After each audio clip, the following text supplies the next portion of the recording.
memang di zaman Utsman bin Affan radhiyallahu anhu, kemudian karena mati banyaknya orang-orang penghafal Quran yang mati, kemudian mulai ditulis dan dibukukan, dan itu dibenarkan oleh semua orang yang menghafal Quran pada saat itu. Itulah mushaf al-iman yang disebutkan oleh yang otentik, ya, sebagaimana yang diajarkan oleh Nabi Shallallahu Alaihi Wasallam.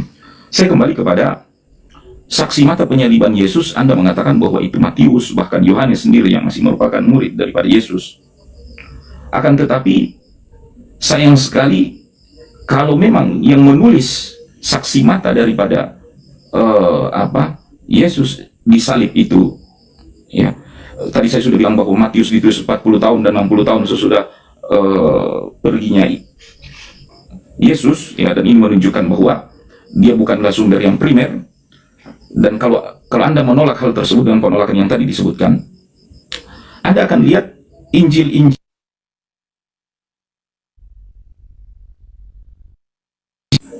Saya balik lagi, saya beri waktu 4 jam aja di TikTok, sehingga Anda akan temui bahwa Injil satu dengan yang lain itu saling bertentangan akan kejadian dari penyaliban itu.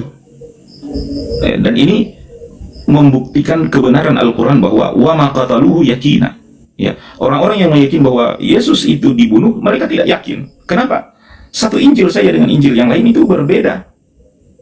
Waktu Yesus disalib, ya, di Markus disebutkan bahwa kata-kata terakhir Yesus itu, ya, Tuhan, Tuhan, mengapa engkau tinggalkan aku?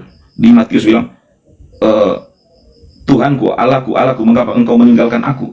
Ya, ya Bapak, di dalam tanganku serahkan nyawa. Tidak ada satu bahasa yang sama. Ya, padahal orang yang sedang menyaksikan eksekusi dan begitu sakral, tidak akan berbeda kata-kata terakhir yang akan disampaikan. Ini kata-kata terakhir Yesus itu bertentangan satu dengan yang lain, ya, dari sumber-sumber Injil yang berbeda, terutama tentang hari dan jam penyaliban itu sendiri. Markus bilang jam 3, Yohanes bilang kira-kira jam 6, ya, dan siapa penyalib itu sendiri, ya, berbeda satu dengan yang lain. Ada yang bilang, perbedaan jam 3 dengan jam 6 ini cukup lebar, Pak, ya, sehingga disinilah kita saya setuju, ketika kitab suci saling kontradiktif satu dengan yang lain, kita masih memiliki satu alat analisis yang cukup adil untuk menilai peristiwa tersebut benar atau tidak, yaitu logika, ya. Dan memang sebagaimana perkataan orang-orang di Barat, ketika agama berhadapan dengan logika, pasti yang benar adalah logika, ya, artinya doktrin Kristen pada saat itu. Mustahil yang disalib itu Yesus, karena dia berdoa, karena dia meminta. Bagaimana Tuhan yang mau berdoa dan meminta?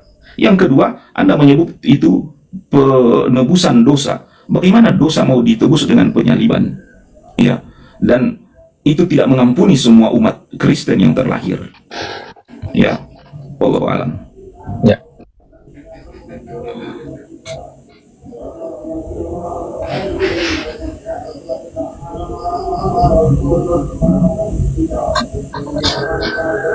Silakan diterima. Ya, jadi thanks God, ya, terima kasih, puji Tuhan, ya. Sekali lagi teman-teman, kita bisa menyaksikan bagaimana Islam tidak bisa menjawab apapun terkait siapa yang disalibkan. Ya, saya menghargai waktu tadi Pak Yusuf bilang, oh, kita tidak usah bawa gelar saya, betul, karena Bapak harus tahu, setinggi apapun gelar dalam Islam itu tidak akan berguna, karena kalian tetap jadi Islam, betul kan? Begini Pak, tolong jangan bahas kemana-mana gitu. Bahas Eli lama sabaktani, bahasanya beda-beda. Bapak tunjukkan. Bahas katanya di Injil bertentangan, yang disalibkan siapa, Bapak tunjukkan. Nih, Bapak komparasikan. Jadi gini, Pak. Bapak kan dokter, ya. Bapak punya gelar banyak loh, Pak. Bapak pertanggungjawabkan apa yang sudah Bapak dapatkan selama studi itu dengan cara, salah satu hal yang paling basic adalah ketika Anda menyampaikan sesuatu di muka umum, Anda harus membuktikan dalil yang Anda bicarakan tuh. Ini yang secara hukum disebut dengan actori incumbit probatio. Anda yang mendalilkan, Anda yang membuktikan. Saya nggak mau kobet-kobet Alkitab mana yang Anda maksud. Takutnya nanti juga nggak sesuai dengan yang Bapak maksud, kan gitu.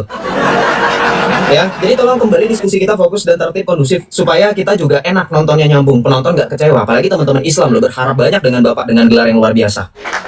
Oke?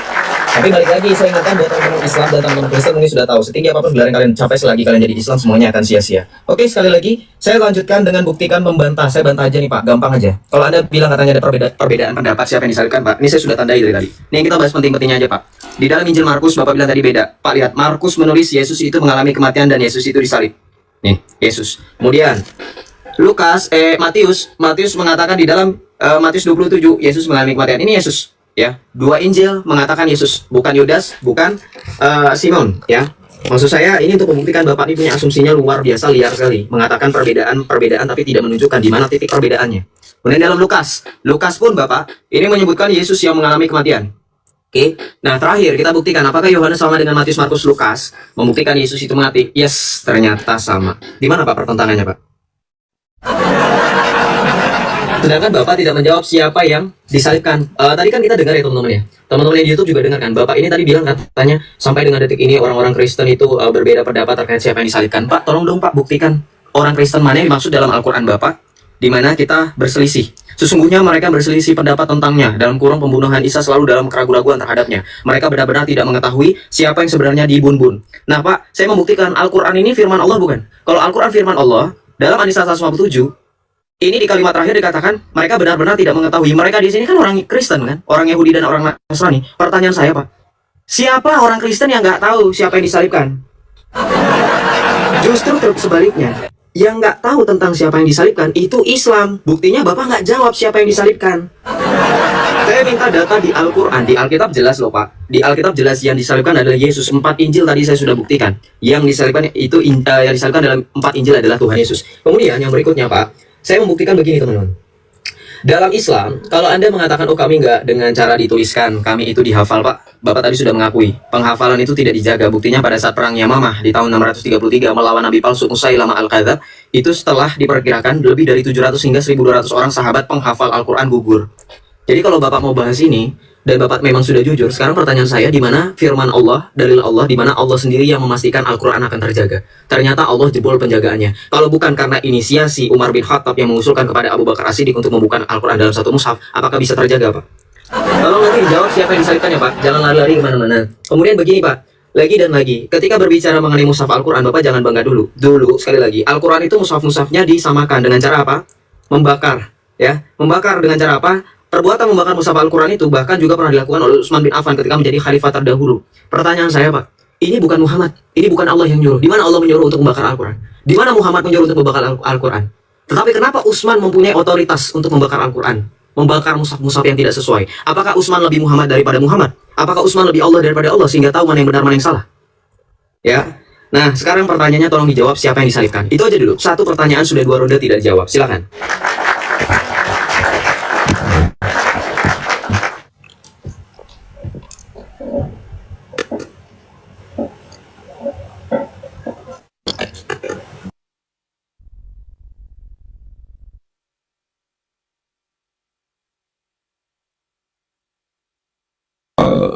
Yang kekeh untuk bertanya siapa yang disalibkan, ya, kalau bukan Yesus, begitu kan? Dan Anda menginginkan umat Islam atau Islam menyebutkan kalau bukan Yesus berarti siapa yang disalibkan? Anda harus tahu bahwa di dalam Al-Quran penyebutan nama itu bukan sesuatu yang utama, tetapi kejadian, ya, dan apa yang dilakukan oleh sejarah itu yang dicatat. Sebagaimana Anda tidak akan dapatkan di dalam Al-Quran istri daripada Adam. Ya, Bible sendiri yang menyebutkan bahwa dia Hawa. Ya, demikian juga dengan anak-anak daripada Yakub ataupun anak-anak Israel. Ya, tidak disebutkan siapa anak-anaknya dan seterusnya. Sehingga di Quran memang kalau memang bukan Yesus yang disalibkan, siapa yang disalibkan? Ya. Wa ma qataluhu wa ma salabuhu walakin syubbiha lahum. Orang-orang itu tidak mensalibkan Yesus. Dia tidak membunuh Yesus, ya. Dan itu sangat bertentangan, ya, dengan kesucian daripada agama itu sendiri. Tuhan Allah Subhanahu wa taala bagaimana mau menghinakan rasulnya? Anda harus tahu bahwa Isa Al-Masih Yesus adalah utusan Tuhan menyampaikan agama. Dia tidak akan pernah menghinakan utusannya dengan cara penistaan-penistaan yang kalian yakini bahwa itu dilakukan terhadap Yesus. Ya, tidak mungkin ya Nabi Isa alaihissalam yang kita cintai itu akan ditelanjangi, tinggal bercawat seperti itu, digantung di tiang jemuran seperti itu. Minta maaf. Itu penistaan terhadap Nabi dan Rasul. Ya, Tuhan tidak akan menghinakan ya kekasihnya, utusannya dengan perlakuan-perlakuan seperti itu yang kalian yakini. Ya. Dan itu bertentangan. Kalian mengatakan bahwa penyaliban ini untuk menebus dosa-dosa manusia. Buktinya tidak ada seorang Kristen pun yang terlahir ke dunia telah diampuni dosa dengan penyaliban itu. Bahkan menjadi sebuah petaka kalau lahir anak Kristen karena dia membawa dosa turunan, dosa warisan. Kenapa dia masih membawa dosa warisan? Bukankah katanya sudah ditebus oleh Al-Masih, oleh Isa bin Maryam? Jadi, dan itu logika yang dalam hukum ya sangat tertolak. Bagaimana mungkin kesalahan orang mau ditebus dengan menyembelih anaknya sendiri? Dan kontradiksi dalam Bible itu, kalian katakan bahwa Adam alaihissalam, Adam hanya karena memungut buah pohon khuldi, ya, maka seluruh anak-anak Adam menanggung dosa turunan. Padahal memungut buah pohon itu bukan pohon orang. Siapa manusia sebelum Adam itu kan bukan pohon siapa-siapa. Adam tidak mencuri. Mereka ada di kebun, di hutan itu. Ya, jadi dosa apa yang dilakukan Adam? Memungut buah pohon yang sampai dosanya terwariskan sampai berketurunan. Tidak ada dosa perdata diwariskan. Sekarang Tuhan kalian anggap bahwa anaknya telah dibunuh, dia cuma lihat-lihat. Dia biarkan dipelorotin bajunya, celanya dan disalib seperti itu. Tidak. Ya, itu sebuah penghinaan kepada ya Rasul dan Nabi Allah Subhanahu Wa Taala. Sehingga kalau Anda baru bertanya siapa yang disalibkan itu, di Al-Quran tidak disebutkan. Nah, disinilah para penafsir Al-Quran menjawab siapa yang disalib itu. Ya, saya kembali kepada tafsiran Ibnu Katsir ya di dalam Al-Qurtubi mewakili kepada Abdullah bin Abbas itu sendiri. Ya, dan Abdullah bin Abbas menyebutkan yang disalib itu adalah murid setia Yesus, murid setia Isa Al-Masih yang siap jadi martir. Jadi kejadian penyaliban itu tidak akan lama lagi diketahui oleh Isa Al-Masih, dan dia tanya seperti yang terjadi pada Muhammad SAW. Malam itu dia akan dibunuh oleh 100 orang Quraisy. Yang siap untuk menggantikan Muhammad di atas tempat tidurnya adalah Ali bin Abi Thalib radhiyallahu anhu. Makanya yang mengganti disalib itu adalah murid Yesus, dan itu bukan pengkhianat. Dia yang siap dibuat seperti itu demi ya artinya sebagai martir ya, sebagaimana yang dilakukan oleh Ali bin Abi Thalib radhiyallahu anhu di dalam Islam. Ya, jadi kalau Anda bertanya tentang namanya, itu pertanyaan yang berikut. Ini sudah selesai, Pak, waktunya. Silakan. Oke, tolong diterima. Oke, teman-teman, ready gak? Tadi sudah menyebutkan digantung di tiang jemuran. Wah, ini udah mau penistaan. Wah, jangan kejang-kejang ya, saya balikan ya. Oke, pertama Pak, Bapak tadi menyebutkan dosa waris Pak. Tahu nggak Pak? Itu bukan nyolong kebun Pak. Kita tidak pernah mengajarkan seperti yang diajarkan oleh Allah bahwa Allah mengeluarkan referendum bahwa semua nabi itu maksum, tidak mempunyai dosa Pak. Ya, nggak ada. Adam itu dengan istrinya makan buah pengetahuan yang baik dan jahat. Kok jadi kayak Pak Yusuf ini? Jangan-jangan antek-anteknya iblis ini meyakinkan kita itu tidak berdosa, betul nggak teman-teman? Kita kayak dejavu ya. Ya kan? Ular beludak pun mengingatkan pada Adam dan istrinya tidak akan berdosa, tidak akan mati. Kok sama kayak Bapak bilang itu tidak berdosa, kan bukan nyolong buah orang. Pak, Bapak nggak usah ngomongin sama saya dengan dosa penebus dan seterusnya. Pak, Bapak baca hadis. Menurut Muhammad dikatakan apa? Sahih Muslim 4969 nih Pak. Dikatakan apa Pak? Rasulullah telah bersabda pada hari kiamat kelak Allah Ta'ala akan menyerahkan seorang Yahudi ataupun seorang Nasrani kepada setiap orang Muslim. Kemudian Allah akan berkata, inilah penebusmu dari siksa api neraka. Memang Allah tidak membiarkan nabinya, walaupun nanti kita bantah, nabinya itu nggak pernah katanya dihina, dinista, nanti kita bantah itu. Tapi Allah ternyata nggak mampu mengampuni, sampai-sampai Allah pakai gantinya orang Yahudi dan Nasrani. Lanjut, Bapak duluan sih, bukan saya ya, teman-teman tadi lihat ya, dia duluan ya. Kemudian baca di sini ya. Bapak bilang katanya nggak membiarkan Isa dinistakan dengan cara disalib, ditelanjangin. Nah itu nanti saya bantah juga narasi Bapak. Tapi Bapak saya bantah dulu di bagian benar nggak Allah tidak pernah menistakan nabinya Pak? Lihat di sini Pak, lebih ternista wafat di kayu salib dan menanggung derita untuk kita semua, atau menanggung efek racun makanan di Khaybar Pak, seperti Muhammad. Beliau berkata di waktu sakitnya saya masih merasakan efek makanan Pak. Ngerepotin nggak kira-kira? Yesus mati nggak ngerepotin banyak orang loh. Justru dia yang merepotkan dirinya untuk banyak orang.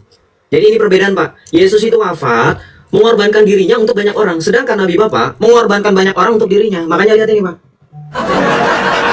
Makanya teman-teman hati-hati ya. Oke, kita lanjut Pak.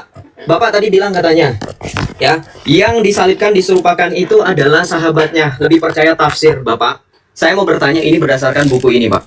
Ini menurut Profesor Dr. Ali Muhammad As-Salabi. Isa dari masa kelahiran sampai akhir zaman. Sama, Pak. Gelarnya banyak kayak Bapak. Tapi saya sudah selesai baca buku ini. I got nothing, Pak. Saya nggak dapat apa-apa, Pak. Kenapa? Karena lebih sering bahas Alkitab, Pak. Bingung saya, Islam ini mereka ketika kuliah itu mereka belajar apa gitu ketika membahas tentang kitab sucinya sendiri gitu loh. Lihat di sini, Pak. Ini tafsir terkait tentang penyaliban, Pak. Siapa di antara kalian yang bersedia dijadikan serupa denganku, maka ia akan menemaniku di surga. Lalu ada salah seorang pemuda dari Hawariun yang bersedia menggantikannya. Ini saya pengen tanya, Pak. Tafsir-tafsir yang tadi Bapak kemukakan itu dapatnya dari mana, Pak? Sedangkan di Al-Quran, kalau Bapak mau mengatakan di Al-Quran memang tidak tercatat siapa namanya karena itu tidak penting. Ya, yang penting momennya, Pak. Kalau begitu, saya sarankan kepada Bapak, ya. Mungkin nanti Bapak bisa menyarankan kepada Majelis Ulama Indonesia atau mungkin Bapak konsili dengan sesama ulama Indonesia. Kita baca di sini, sesungguhnya kami menurunkan kitab suci berupa Al-Quran berbahasa Arab agar kamu mengerti. Nah, ketika ditafsirkan harusnya makin mengerti. Kok malah makin bingung, Pak? Siapa yang disalibkan, Pak? Nggak dijawab-jawab, Pak. Itu fakta sejarah, Pak. Ini tema kita. Bapak kalau nggak bisa jawab harusnya jangan mengiyakan. Namanya bundir. Ngerti nggak? Masalahnya Bapak mengiyakan. Artinya saya pikir Bapak sudah tahu. Ini bikin penonton kecewa, Pak. Bikin Islam kecewa. Apalagi di dalam surah Hud ayat pertama dikatakan apa? Inilah kitab yang ayat-ayatnya telah disusun dengan rapi, kemudian dijelaskan secara terperinci dari sisi Allah yang maha bijaksana lagi maha teliti. Nggak ada urusan sama kami orang Kristen, Pak. Bapak mau curhat, iya memang di Al-Quran nggak ada nama istrinya Adam. Ya itu urusan lu. Kalian ya sendiri yang mengklaim kitab paling penyempurna, tapi kalian tidak menyempurnakan apa-apa. Alkitab segini tebelnya, kalian sempurnakan, harusnya yang ada di sini harusnya nggak hilang. Bapak mengerti nggak definisi sempurna? Kan Bapak dulu pernah kuliah. Definisi sempurna itu nggak perlu repot-repot Bapak pikirkan. Menurut KBBI sempurna itu tidak ada cacat, tidak ada celah. Kalau Al-Quran sempurna, kenapa ketika Alkitab ada nama yang disalibkan, ada nama istri Adam, kenapa Al-Quran tidak ada? Sedangkan di sini diklaim oleh Allah, Allah menurunkan Al-Quran secara rapi dan dijelaskan secara terperinci. Sekali lagi, dari debat kita, dari diskusi kita dengan saya bantahan, saya tidak mendapatkan jawaban siapa yang disalibkan menurut Islam. Bapak jawab dulu, fokus, baru Bapak lari ke yang lain. Silakan.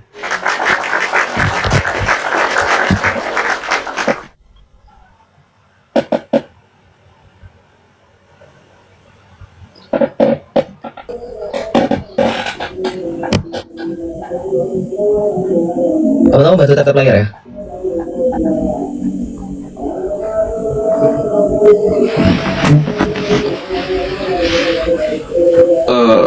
Anda terjebak untuk mau bertanya siapa yang disalibkan kalau bukan Isa Al-Masih.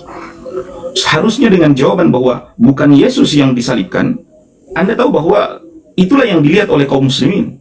Dia tidak disalib, dia tidak dibunuh. Dan kita kembali kepada logika, ya. Bagaimana Yesus mau dibunuh, ya, mau disalib, padahal dia adalah utusan Allah Subhanahu wa taala, ya.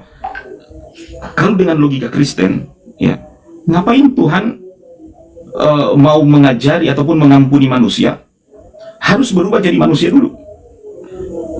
Kalau Anda sebagai pelatih anjing untuk jadi anjing, ya, kalau Anda jadi pelatih anjing, mengajari anjing, tidak perlu Anda jadi anjing. Anda tetap jadi manusia, tapi manusia pelatih. Anda sebagai guru TK mau mengajari anak TK, tidak perlu Anda berubah jadi anak TK. Tetap guru orang dewasa. Tuhan kalau mau mengajari manusia kasih, mau mengajari manusia tentang cinta dan ampunan, tidak perlu Tuhan turun dalam bentuk manusia dan bikin drama seperti itu, disalib dan seterusnya. Makanya itu kemustahilan. Anda dibawa ke dalam sebuah narasi, ya, untuk menerima bahwa Yesus sebagai Tuhan ataupun Yesus sebagai jelmaan Tuhan. Padahal yang menjelma itu cuma iblis, cuma setan, cuma jin. Tuhan tidak menjelma. Ini aneh kan, Tuhan kalian ini menjelma jadi manusia. Kalau menjelma jadi siluman kan itu dedemit dan seterusnya. Tuhan tidak menjelma. Makanya Tuhan itu bahasanya dipahami dengan apa? Dengan mengirim Rasul, dengan mengirim utusan. Termasuk Muhammad SAW adalah utusan. Yesus itu sendiri utusan. Dia bukan Tuhan. Tuhan tidak perlu menjelma menjadi manusia untuk mengajari manusia. Itu Anda seperti mau mengatakan bahwa pelatih anjing harus jadi anjing dulu untuk menjadikan anjing. Ya. Dan kami menghargai ketika kalian katakan bahwa itu Yesus yang disalib dan seterusnya. Sama dengan kalian juga harus tahu ketika kaum muslimin meyakini bahwa yang disalib itu bukan Yesus, tapi murid setia Yesus. Ya, itu pun kalian tidak perlu tanya siapa namanya. referensi-referensi kalian mengatakan bahwa yang disalib itu adalah Yudas, adalah Iskariot, adalah pengkhianat dan seterusnya. Ya, dalam semua pengikut Nabi dan Rasul itu orang setia. Yang mendampingi Musa itu orang setia, ya, Harun, ya, dan Aaron, ya. Yang pendamping-pendamping Nabi dan Rasul itu orang-orang setia. Maka tidak mungkin orang setia berkhianat. Sebagaimana pengikut Musa tidak ada yang berkhianat kepada Musa. Pengikut Muhammad tidak ada yang menikam dan berkhianat kepada Muhammad. Demikian juga pengikut Isa, mustahil ada orang yang berkhianat, ya, membocorkan rahasia, apalagi 12 muridnya yang tersayang, ya. Kalian telah menuduh Yudas Iskariot sebagai pengkhianat, padahal dia adalah sebagai martir, ya, martir yang mempersembahkan hidupnya untuk melindungi, ya, kekasih Tuhan yang merupakan panutannya. Di dalam Islam itu terjadi. Ali bin Abi Thalib radhiyallahu anhu itu pasang badan, ya, untuk melindungi siapa yang jadi junjungannya, yaitu Muhammad sallallahu alaihi wasallam. Makanya di dalam Islam pun Muhammad sallallahu alaihi wasallam itu berkata kepada Ali, wahai Ali, engkau akan diberi cobaan seperti yang dicoba kepada Isa bin Maryam, kepada Yesus. Apa itu? Suatu saat orang akan mempertuhankan dirimu. Dan memang belakangan muncul satu faksi di antara tubuh umat Islam yang kini mempertuhankan Ali, seperti orang-orang yang kini mempertuhankan Yesus. Sekali lagi, Yesus bukan Tuhan, ya. Ngapain Tuhan main drama untuk mengampuni manusia? Harus dulu berubah jadi manusia dan pura-pura ditelanjangi, dicawatin seperti itu, diperlihatkan, dimalu-maluin. Tuhan itu maha kuat. Mana mungkin memperlihatkan kelemahan, disakiti, bagaimana Anda mau berdoa kepada seseorang yang kepada dirinya sendiri dia tidak mampu membela diri dan seterusnya. Ini yang seharusnya mengguncang keimanan orang-orang Nasrani, ya, berdoa kepada yang lemah.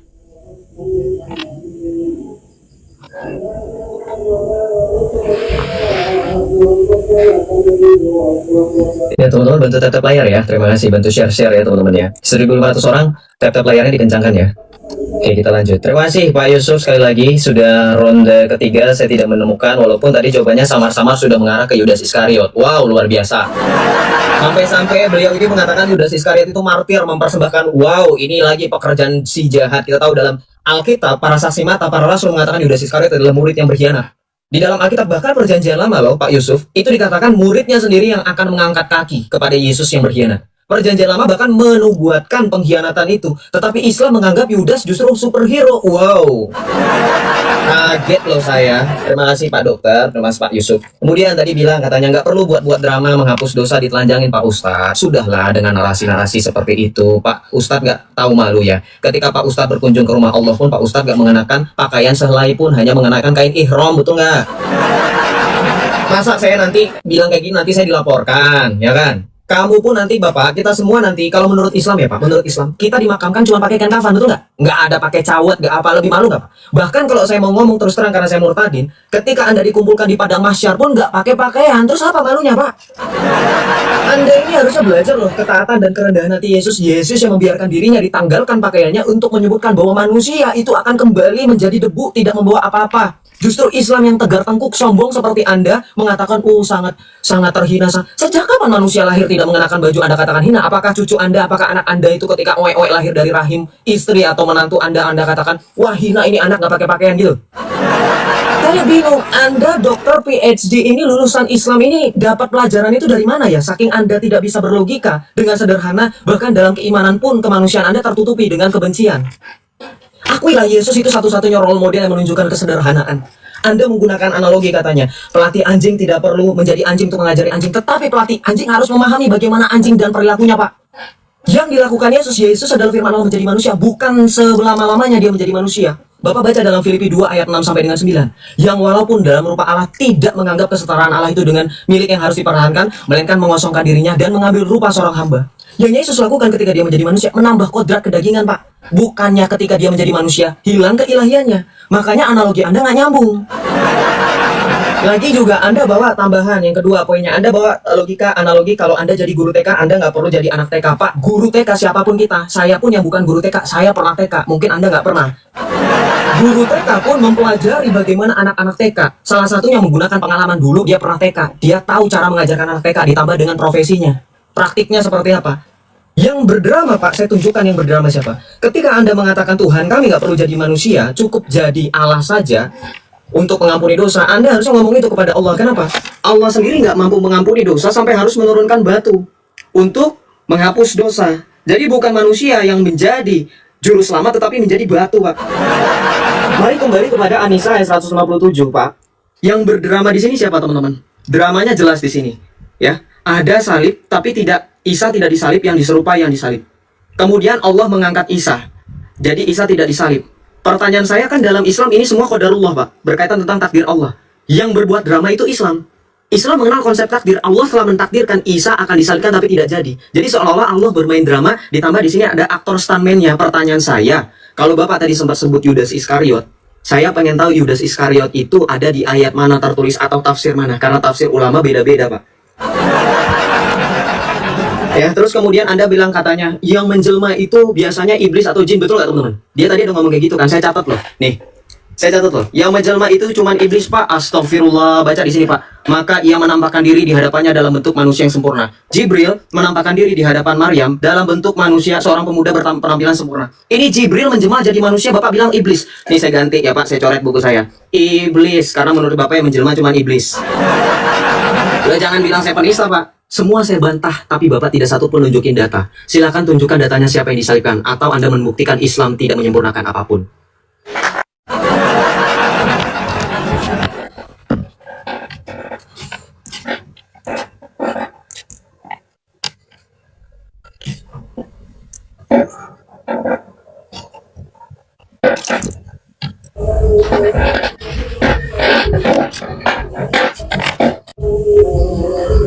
Kalau umat Islam melaksanakan haji hanya dengan 2 helai pakaian, ya, tanpa dalaman, kemudian juga dibangkitkan di hari kiamat dan memang tidak memakai baju dalam keadaan, ya, tidak juga memakai sandal, itu karena kita hamba, karena makhluk.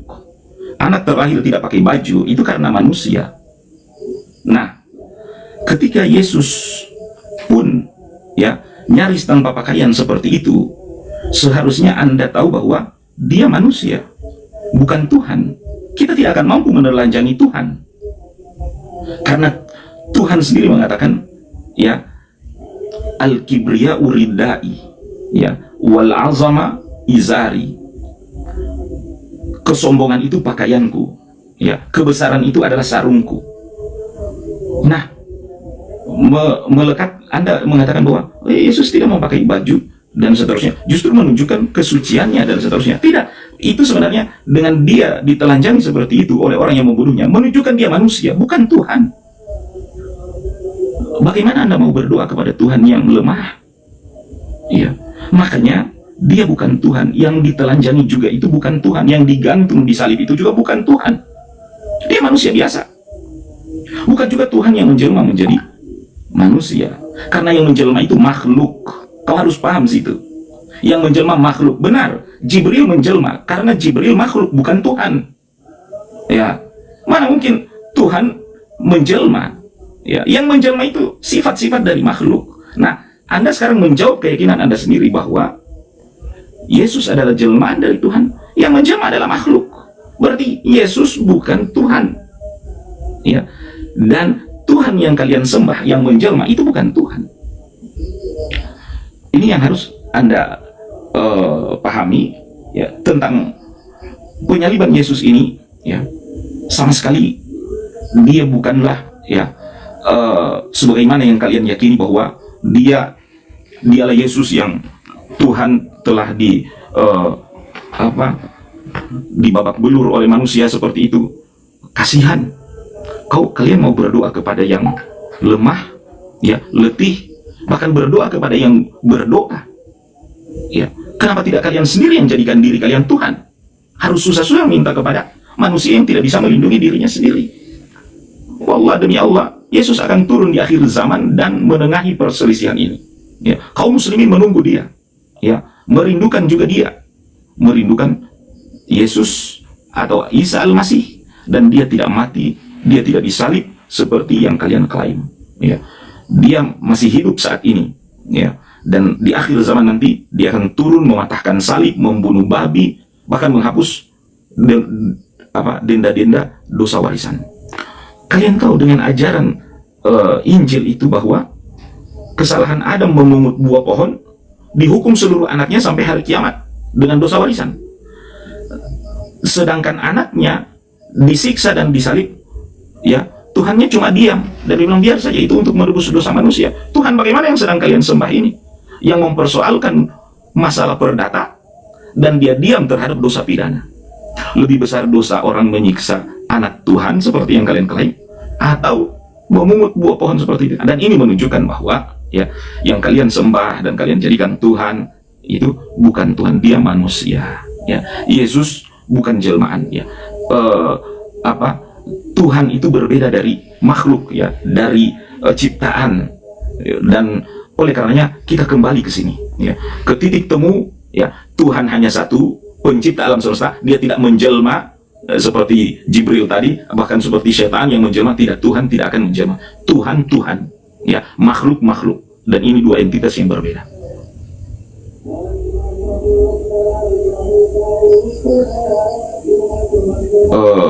Masih ada waktu saya? Sudah, 3 menit sudah selesai. Sekarang giliran saya. Oke, terima kasih ya. Ini dari tadi bahas jelmaan. Tadi sudah diakui ternyata bukan hanya iblis tetapi juga Jibril ya. Kaget ya tadi ya. Ternyata di buku saya dan memang faktanya dalam surah At-Tahrim ayat 12 tafsir ulama itu Jibril yang menjadi manusia sempurna. Oh, tapi nggak apa-apa, saya akui memang itu mungkin bisa jadi iblis karena iblis melakukan pekerjaan yang cemar itu dengan meniup-niup farjahnya Siti Maryam. Tapi nggak apa-apa. Saya lanjut membahas tentang kenapa Yesus menderita buat kita semua. Nanti saya akan balikan dengan Allah Anda karena Anda seolah-olah merasakan bahwa ketika manusia ditelanjangi berarti Tuhan itu lemah gitu kan gitu. Nah, Anda tadi kan dengar bahwa di dalam Filipi 2 ayat 6 sampai dengan 9 yang tadi saya bacakan, kita baca di sini. Yang walaupun dalam rupa Allah, coba diperhatikan, tidak menganggap kesetaraan dengan Allah itu sebagai milik yang harus dipertahankan, melainkan telah mengosongkan dirinya sendiri dan mengambil rupa seorang hamba dan menjadi sama dengan manusia. Dan dalam keadaannya sebagai manusia, ia telah merendahkan dirinya dan taat sampai mati, bahkan sampai mati di kayu salib. Jadi kerendahan yang dimaksud oleh Yesus tadi, Anda sudah tidak bisa bantah bahwa Yesus lebih unggul daripada Muhammad ketika Yesus membuktikan bahwa sekalipun dia adalah Tuhan dan Allah, dia mampu untuk menjadi manusia untuk menunjukkan bagaimana manusia semestinya di depan Allah harus merendahkan dirinya. Anda lupa, ketika Anda membahas tentang dosa waris, Anda jangan kaitkan dengan perdata dan pidana. Dosa itu bukan hukum loh, ya, perhatikan. Anda bilang katanya kalau Yesus disalibkan, mana ada Tuhan membiarkan anaknya disalibkan diam-diam saja. Anda baca di dalam kitab suci kami Matius 26 ayat 52 sampai 54. Di ayat 53 Yesus menjawab kita, jikalau ada orang yang menganggap Yesus itu bisa selamat dari penyaliban, teman-teman, bisa. Jawabannya baca di sini. Atau kau sangka bahwa aku tidak dapat bersuruh kepada Bapakku supaya ia segera mengirim lebih dari 12 pasukan malaikat membantu aku? Tapi apa yang Yesus lakukan? Jika begitu, bagaimanakah akan digenapi kitab suci yang mengatakan bahwa harus terjadi demikian? Ini korelasinya dengan Filipi 2 ayat 6 tadi sampai dengan 11. Yesus merendahkan diri dan taat. Ketaatan kepada Bapa itulah yang membuat dirinya dikatakan sebagai Adam yang baru. Pak, jangan lari dari tema. Kenapa Anda lari? Siapa yang disalibkan kok nggak jawab?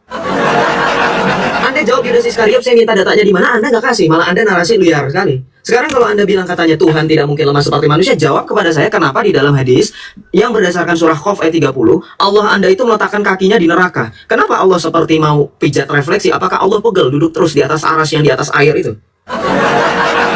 Nih Pak, maka Allah meletakkan kakinya dan neraka itu berkata cukup. Kenapa Allah ada di neraka, Pak? Yesus nggak pernah semerta-merta datang ke neraka. Cuma kemudian di sini dikatakan apa? Dikatakan bahwa Allahmu itu juga mempunyai betis. Kalau Allah tidak serupa dengan manusia, kenapa di sini Tuhan kita akan menyingkapkan betisnya sehingga bersujud kepadanya semua laki-laki dan wanita beriman? Bapak kan Ahlus Sunnah, Bapak Sunni. Saya sudah counter sekarang detik ini juga, Bapak jangan takwil hadis-hadis ini. Kenapa? Di sini sudah dijelaskan oleh ulama. Nih Pak, lihat data saya. Ya, lihat data saya. Betis di sini tidak boleh ditakwilkan dengan makna ketakutan atau bencana dan sebagainya. Jeder. Jadi kau harus terima, memang Allah memiliki betis, Pak. Kalau Allah kan kamu menyembah Allah yang bukan serupa dengan manusia, kenapa Allahmu punya betis dan punya kaki? Silakan dijawab, tapi nggak boleh ditakwil ya. Ini dikatakan tidak boleh ditakwil, Pak. Nih, betis ini tidak boleh ditakwilkan. Ini sudah saya counter. Saya tahu orang-orang Ahlus Sunnah itu akan mentakwil. Ini sudah di counter, nggak boleh ditakwil loh. Masa hadis harus ditafsir? Semua ditafsir. Nanti perkataan ulama ditafsir. Nah kemudian Bapak, saya mau menunjukkan kalau Bapak punya Tuhan itu lemah. Allah Anda lemah. Kenapa? Nih Bapak, baca lagi hadis. Sesungguhnya nama yang paling hina di sisi Allah adalah seseorang yang diberi nama dengan Raja di Raja, Malikul Amlak. Nih, Malikul Amlak bahasa Arabnya. Allah membenci orang yang paling dimurkainya adalah seorang yang diberi nama Raja di Raja. Bapak tahu nggak? Allah Bapak itu takut dengan Yesus Kristus. Kenapa? Karena Yesus di dalam kitab Wahyu bab 19 ayat 16, siapa nama Yesus teman-teman? Raja segala raja dan Tuhan di atas segala Tuhan. Wahyu 19 ayat 16. Begitu lemahnya Allah sampai-sampai Allah murka, cemburu. Kemudian Bapak bilang Tuhan kami lemah, masa sih Pak? Kita baca dalam Wahyu 1 ayat 17 sampai 18 Pak. Yesus yang disalibkan dan menderita itu kita lihat di dalam Wahyu 1 ayat 17-18. Ketika aku melihat dia, sujudlah aku di depan kakinya sama seperti orang yang mati. Ia meletakkan kanan tangannya di atasku lalu berkata, jangan takut, akulah yang awal dan yang akhir dan yang hidup. Aku telah mati namun lihatlah aku hidup sampai selama-lamanya. Bapak jawab dulu pertanyaan saya. Siapa yang disalibkan dan mana datanya? Silahkan, dari tadi tidak terjawab. Tuh. Pak ini. Bentar ya. Baterai saya habis, mulai habis, jadi saya ambil charger dulu Pak, bentar Pak, supaya enak diskusinya. Jangan dimulai dulu, karena saya takut nggak dengar omongan Bapak.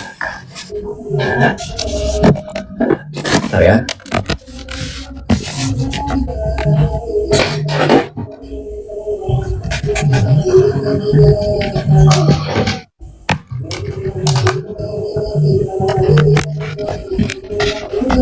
Oke, sudah teman-teman. Maaf ya Pak ya, maaf teman-teman semuanya. Saya harus charge dulu, kalau nggak nanti baterai saya habis dan nanti live-nya rungkat. Ya silakan Pak, dimulai waktunya.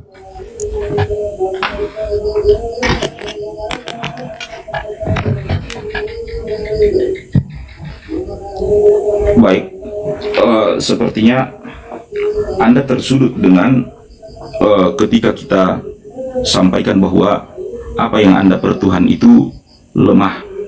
Dari segi penampakannya saja lemah, ya, tidak mampu untuk melawan orang-orang yang zolim yang ingin membunuhnya. Tuhan itu kita minta doa karena dia kuasa, karena dia mampu, ya. Dan inilah kekeliruan kalian telah menjadikan, ya, memorfologikan Tuhan, ya, menjadikan Tuhan itu seperti manusia. Padahal laisa kamitslihi syai' wa huwas samiul basir. Tuhan tidak sama dengan sesuatu apapun. Apapun yang kalian bayangkan tentang Tuhan, dia tidak sama. Ya. Makanya di dalam Islam, Tuhan tidak menampakkan diri dalam bentuk rupa seperti yang kalian sampaikan tadi. Ya. Kalaupun ada hadis tentang betis, ya, saya Ahlus Sunnah wal Jamaah yang memang juga menolak takwil. Ya. Lantas apa yang dikatakan dengan ketika Tuhan memasukkan betis yang dimaksud di situ, ya, kita menerima apa yang disampaikan oleh Tuhan itu sendiri, tetapi laisa kamitslihi syai' wa huwas samiul basir, yang layak bagi dia, ya, tanpa kita membayangkan, tanpa kita menyamakan, ya, kita menerima apa adanya sebagaimana dia mengatakan bahwa dia memilih tangan dia di atas tangan, ya, makhluknya. Jadi menerima tetapi, ya, tidak menyerupakan, ya, tidak memorfologikan, tidak menjadikan Tuhan itu seperti manusia. Kesalahan Nasrani ini adalah menjadikan Tuhan itu seperti manusia, ya, dan mereka mengklaim bahwa dia manusia. Anda menyebutkan bahwa umat Islam atau Tuhan itu takut ada saingan, ya, sehingga melarang Malikul Amlak. Anda tahu bahwa pelarangan nama raja di raja itu, ya, adalah pelarangan agar seorang muslim tidak sombong, ya, karena raja di raja, karena Tuhan Malikul Amlak itu hanya Allah Subhanahu wa Ta'ala.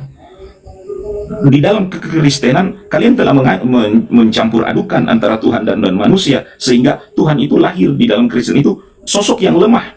Selemah dia di atas kayu salib seperti itu, tidak bisa ngapa-ngapain. Bagaimana kalian mau berdoa kepada yang tidak bisa membela dirinya sendiri, ya, seperti itu.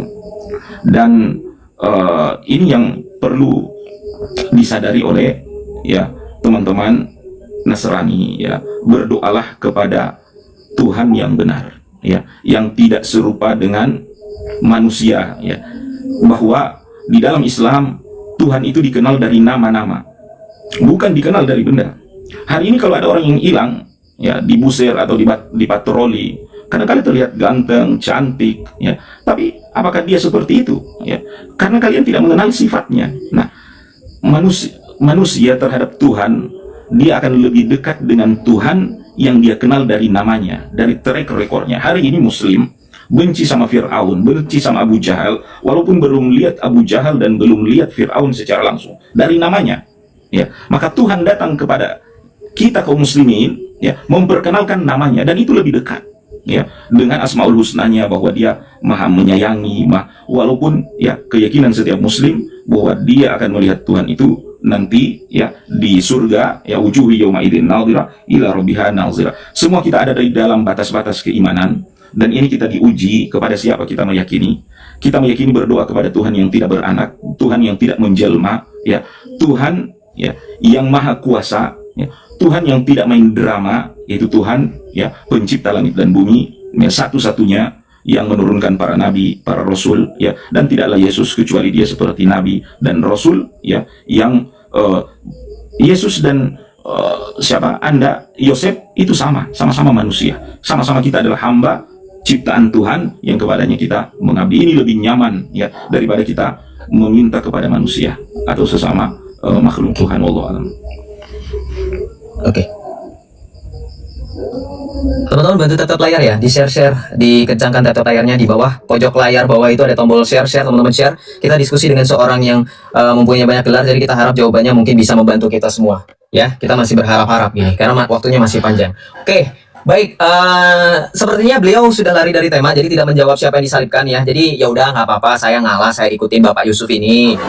Nah, mau bahas konsep ketuhanan, monggo, ayo saya gas. Dari tadi saya bahas konsep ketuhanan kan, beliau malah kemana-mana, tetap lari-lari juga. Nih nggak apa-apa. Yang penting 1.700 orang ditambah penonton YouTube, yang mungkin totalnya bisa 2.000 orang, bisa menyimak bagaimana kualitas orang Islam termasuk Bapak yang diharapkan mempunyai banyak gelar ini bisa menjawab. Ternyata podo wae.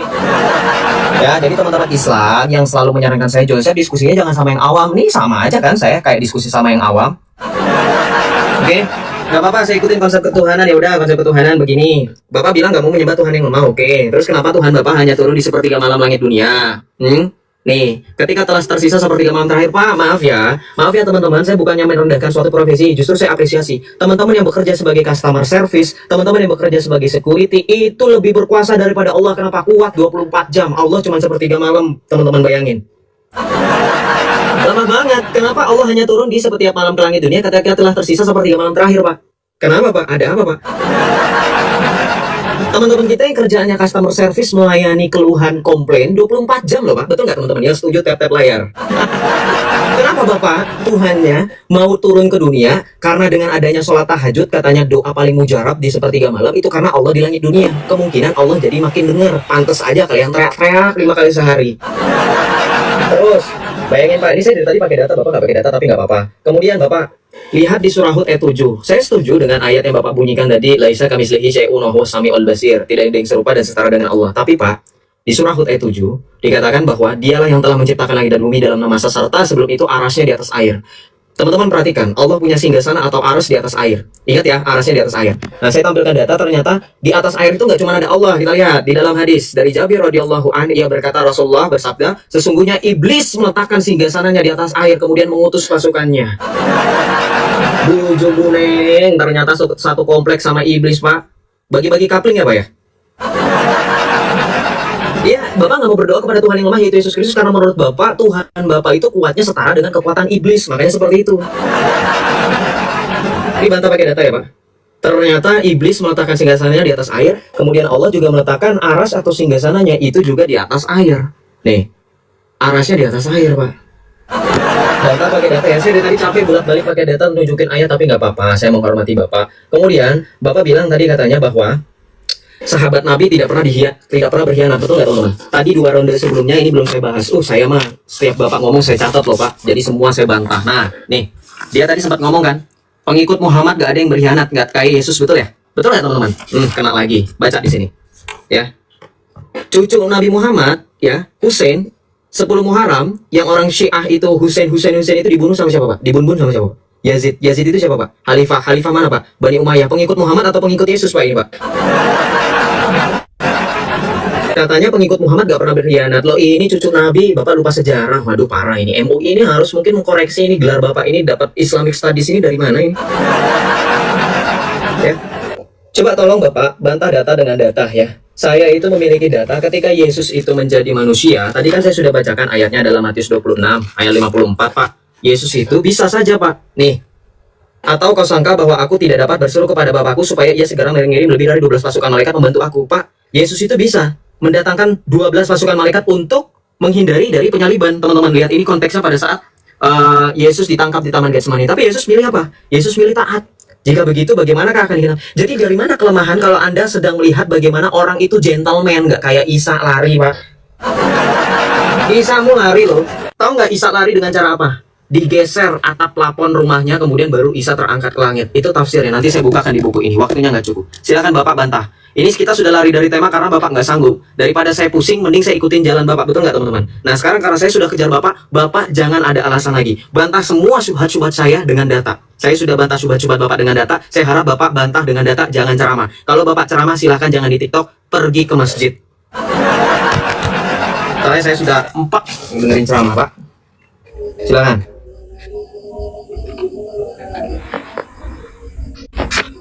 Ya, kita sudah sepakat bahwa diskusi ini sampai jam 11. Mungkin kalau lewat 10 atau apa, sesudah ini saya beri kesempatan. Closingan aja Pak, kalau begitu closingan aja.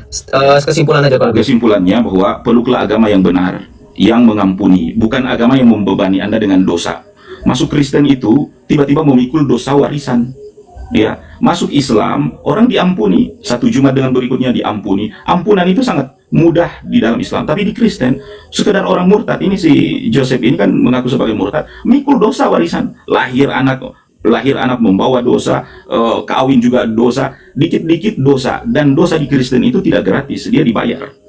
Ya, maka beragamalah yang benar, ya, yang pengampunan begitu mudah. Di tengah malam Anda, di sepertiga malam, Allah Subhanahu wa taala turun ke langit dunia untuk meminta ampun. Orang mengatakan tanggung, kenapa cuma sepertiga langit dunia? Kita bukan yang mengatur Tuhan, Tuhan yang mengatur dirinya sendiri, makanya kita beriman, ya. Jadi Joseph, ya, peluklah agama yang benar, ya, yang minta ampunnya tidak perlu sogok-sogok pendeta di dalam ruang rahasia dan seterusnya. Anda, ya, tidak merasakan bagaimana nikmatnya menjadi seorang muslim, menjadi seorang yang mu'alaf, ya, masuk Islamnya saja diampuni. Ada seorang yang bertanya kepada pendeta, ya, bagaimana cara saya menjadi orang Nasrani? Kau tidak akan jadi seorang Nasrani kecuali Anda mengaku sebagai orang yang penuh dosa. Ulah, dosa bagaimana? Saya kan tidak pernah berjudi, berzina, berbuat salah, ngutang sama orang. Kenapa saya harus mengaku salah? Dia bilang, ya, karena agama Nasrani itu dibangun di atas keyakinan bahwa dia memiliki dosa warisan. Ya, dosa warisan siapa? Warisannya Adam alaihissalam. Lah, bapak saya sendiri punya utang, kenapa saya harus bayar? Ini Nabi Adam yang punya dosa, kenapa saya cucunya mendapat? Dibilang memang seperti itu. Seluruh Nasrani yakin bahwa setiap mereka punya dosa warisan, dan dosa ini harus ditebus oleh setiap orang yang lahir. Ya, bayangkan agama yang menyuruh orang harus merasa berdosa, ya, padahal dia orang baik-baik. Ya, jadi Islam ini agama yang akan mengampuni, ya. Orang bertaubat, orang beristighfar kapanpun, tidak perlu melalui perantaran pendeta, minta seperpuluhan, minta buah sulung dan seterusnya. Jadi peluk agama yang benar seperti itu, ya. Ya, memang saya lagi ceramah, dan dari awal pertanyaan ini Joseph ini bahwa, ya, siapa yang disalib kalau bukan Yesus, ya. Anda tidak perlu bertanya siapa, ya.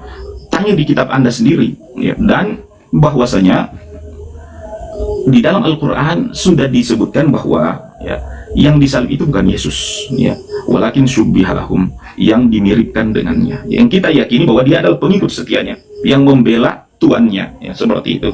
Maka sembahlah Tuhan yang benar, ya. Mudah-mudahan Allah Subhanahu wa taala memberi hidayah kepada kita sekalian, agama yang mengampuni, bukan agama yang membuat bingung, ya. Sembahlah Tuhan yang benar, bukan Tuhan yang menjelma menjadi manusia. Tuhan yang berada di atas petala langit sana, di atas arsy, yang tidak perlu kalian menghujat. Semakin kalian menghujat, semakin goyah akidah dan ibadah kalian, semakin goyah keimanan kalian, ya. Dan ini bukan asumsi saya sendiri, ya, bahwa orang-orang Nasrani sekarang, ya, begitu berat menanggung dosa yang tidak mereka buat. Kasihan sekali ini, ya. Adam alaihissalam, ya, yang mereka tuduh sebagai orang yang berdosa, kenapa diwariskan kepada keturunannya? Kenapa Tuhan kalian begitu kejam? Sementara ketika melihat anaknya digebukin, ya, dia cuma diam-diam aja, ya, dan bermain drama, ya. Oleh karenanya kembalilah kepada agama yang menenteramkan. Insya Allah Allah Ta'ala mengampuni kita sekalian. Memang tidak akan puas, ya, tapi kita berdiri di batas kita masing-masing. Saya mungkin ini close statement saya, bagi siapa yang merasa benar dan seterusnya. Agama itu keyakinan, ya, bukan menang-menangan seperti apa yang Anda inginkan. Tanya ke dalam hati masing-masing siapa apa yang kita yakini. Wallahu ta'ala alam.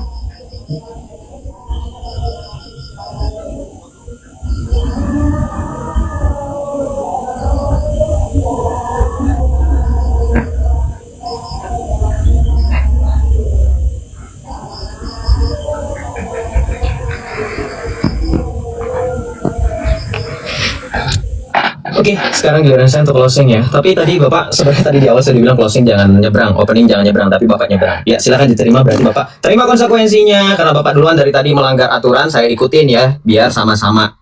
Ya, oke, karena Bapaknya nyebrang, saya juga nyebrang, boleh dong. Dari tadi di framing katanya, orang Kristen itu tugasnya berat. Semoga Joseph ini yang katanya ngaku mutadin kembali jadi Islam, jadi mu'alaf, katanya ogah, Pak. Di dalam Yesus, nanti saya bukakan ayatnya. Kita semua setelah dimenangkan, tidak lagi hidup dalam dosa, tetapi dalam Islam nih, Pak. Nih, dari tadi Bapak nggak ada bantah data saya sama sekali. Nih, Nabi mengatakan, demi zat yang diriku berada di tangannya, jika kalian tidak berbuat dosa, Allah akan hilangkan kalian dan Allah akan datangkan kaum lain yang berdosa. Saya ludahin. Kenapa? Allah yang maha rahim, maha kasih tidak mau menginginkan umatnya berdosa. Siapa yang keji? Siapa yang berdrama? Jawab sendiri, Bapak. Ini data saya. Hah? Kenapa Anda meyakini saya dengan kita di sini tidak cari kemenangan? Iya, karena Islam tidak memenangkan apapun. Karena faktanya dalam Alkitab 1 Yohanes 5 ayat 4 sampai dengan 5. Kita baca. Puji syukur saya menjadi pengikut Kristus dan meninggalkan ajaran Islam. Karena tadi, kalau nggak berdosa Allah hilangkan saya. Tapi Yesus datang ke dunia justru untuk melenyapkan dosa. Maka di sini katakan apa? Sebab semua yang lahir dari Allah mengalahkan dunia. Dan inilah kemenangan yang mengalahkan dunia, yaitu iman kita. Memang Islam tidak akan menang karena yang menang adalah iman kita akan Yesus Kristus. Siapakah yang mengalahkan dunia selain daripada dia yang percaya bahwa Yesus adalah anak Allah? Inilah makanya Bapak nggak pede dengan kemenangan. Saya, orang Kristen, kami semua yang percaya diri dengan kemenangan, kami berani mengatakan kami berada dalam kebenaran. Bapak nggak perlu khawatir, saya tidak hidup dalam kebenaran dan jalan yang lurus. Selama saya jadi Islam dari lahir sampai 18 tahun, saya selalu berdoa, ihdinas siratal mustaqim, siratal ladzina an'amta 'alaihim ghairil maghdubi 'alaihim waladdallin. Amin. Apa saya berdoa tiap hari, apa 5 kali sehari? Ya Allah, tunjukkanlah kepada kami jalan yang lurus, yaitu jalan yang kau ridhoi, dan seterusnya. Dan ternyata Yesus telah menjawab jalan yang lurus dan jalan yang diridhoi oleh Tuhan Allah itu adalah Yohanes 14 ayat 6. Yesus Kristus sendiri yang mengatakan, akulah jalan dan kebenaran dan hidup. Tidak seorang pun yang datang kepada Bapa kalau tidak melalui aku. Bukan Muhammad, bukan Adam, bukan Ibrahim, tetapi hanya Yesus satu-satunya jalan kepada Bapa. Anda mengatakan terkait tentang bersawari sudah saya bantah. Dari kesimpulannya terkait tentang tema kita, ingat tema kita berkaitan dengan apa? Tema kita berkaitan tentang siapakah yang disalib. Tapi Anda tidak membuktikan tentang siapa yang disalib. Maka saya izinkan dalam 2,5 menit terakhir dengan kesimpulan dari sisi saya, kami orang Kristen tidak lagi bingung terkait tentang siapa yang disalibkan. Terbukti, siapapun Islam tidak ada yang dapat menggoyahkan iman kami. Di sini banyak berkumpul saudara-saudari kita dari komunitas gerejawi Protestan, dari teman-teman kita Ortodoks, dari kami yang orang Katolik. Meskipun kami mempunyai perbedaan, tetapi satu keyakinan yang sama, Yesus Kristus adalah putra Allah yang disalibkan. Mana bukti dalam narasi dan dalam Al-Quran surah An-Nisa 157 terkait siapa yang bertentangan dan berselisih pendapat tentang siapa yang disalibkan? Buktinya yang berselisih pendapat tentang siapa yang disalibkan adalah Islam. Kainama mengatakan yang disalibkan adalah Yehohanan. Menachem Ali mengatakan yang disalibkan mungkin saja Yudas. Ustadz Adi Hidayat mengatakan bisa jadi Yudas. Ustadz Abdul Somad mengatakan Yudas. Semua ustadz dan ulamamu bertentangan. Sekarang siapa faktanya yang berselisih pendapat kalau bukan kalian sendiri sesama Islam? Siapa yang berdrama? Siapa yang lempar batu sembunyi tangan menyalahkan kami terkait tentang penyaliban, padahal sepanjang sejarah tidak pernah. Bahkan Pak Yusuf, kalau Anda belajar sejarah gereja, sekte-sekte sesat seperti Arius, Nestorian, Sabellius dan seterusnya tidak pernah menyangkali bahwa Yesus itu disalibkan. Pandangan mereka yang berbeda hanya terkait pribadi Yesus. Tidak pernah meragukan siapa yang disalib. Tetapi Islam lebih buruk daripada ajaran-ajaran sesat yang tadi saya sebutkan. Kita belum bahas semua buku-buku saya sudah saya tampilkan, tapi saya merasa Anda lawan yang tidak sepadan meskipun dengan gelar yang begitu banyak, karena Anda sama sekali tidak membawa data melainkan hanya ceramah. Betul, Anda hanya mampu berceramah karena dalam Islam logika itu akan berbenturan dengan iman. Di awal tadi Anda bilang kalau berbicara agama logika pasti tidak akan nyambung. Tidak untuk kekristenan. Di kekristenan kami punya yang adalah motto Fides Quaerens Intellectum. Iman yang mencari pemahaman berdasarkan firman Tuhan. Kasihilah Tuhan Allahmu dengan segenap hati, dengan segenap pikiran, dan dengan segenap akal budi. Orang Kristen mengasihi Allah bukan hanya dengan hati saja, tetapi dengan pikiran dan akal budi kami. Oleh sebab itu, apa yang berbicara mengenai iman, akal dan iman itu saling beriringan. Jangan Anda salahkan ketika saya berbicara terus terang dan sangat frontal, karena saya hanya merespon dari apa yang Anda katakan. Terima kasih, Tuhan Yesus memberkati kita semua.